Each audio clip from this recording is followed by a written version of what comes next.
అంటే విజయాలు అపజయాలతో సంబంధం లేకుండా నితిన్ గారి కెరియర్ ఉంటుంది. సో ఈ మూవీ కంపల్సరీ హిట్ కొట్టాల్సిన అవసరం, ఎందుకంటే భీష్మ తర్వాత రంగ్దే బాగున్నప్పటికీ కూడా అది వేరు, బట్ ఈ సినిమా హిట్ కొట్టాలి. సో ఈ విషయంలో ఎట్లాంటి కేర్ తీసుకున్నారు ఈ మూవీకి?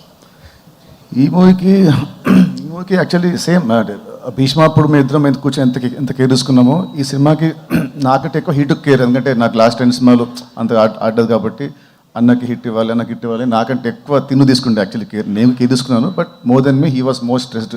అన్న ఈసారి కొడితే ఈసారి గట్టి కొట్టాలి, అలా ఇలా కాదు నెక్స్ట్ లెవెల్లో కొట్టాలి అని అదే అనుకుని ఫస్ట్ షూటింగ్ కథ తిన్న పెన్ను కథ రాస్తున్నప్పటి నుంచి షూటింగ్ అయ్యే వరకు ఇప్పుడు ఎడిటింగ్ నుంచి వరకు కూడా తను December 25 డెఫినెట్లీ చాలా పెద్ద రేంజ్లో హిట్ అవుతుందని మేము ఇద్దరు అనుకుంటున్నాం.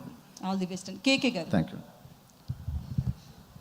సో బేసికల్లీ రైటర్స్ ఎవరైనా స్టోరీ రాయాలంటే ఎక్కడెక్కడో విదేశాలకు వెళ్ళడం ఇట్లా చెప్తుంటారు కదా, మీరు పాటలు రాయాలనుకున్నప్పుడు ఏ మైండ్ సెట్తో ఎక్కడ ఉండి రాస్తారు? నేను ఇంట్లోనే రాస్తానండి. ఎక్కువ సినిమా ఆఫీస్లోనే ఎక్కువ రాయడం ఉంటుంది. సో సాంగ్స్ ఫారెన్లో తీస్తారు కానీ మేము ఫారెన్కి వెళ్ళి ఏం రాయము. సో డైరెక్టర్తో కూర్చొని రాస్తుంటాం జనరల్లీ. నితిన్ గారు, అంటే మీరు పవన్ కళ్యాణ్ గారికి ఎంత పెద్ద ఫ్యాన్ చెప్పక్కర్లేదు.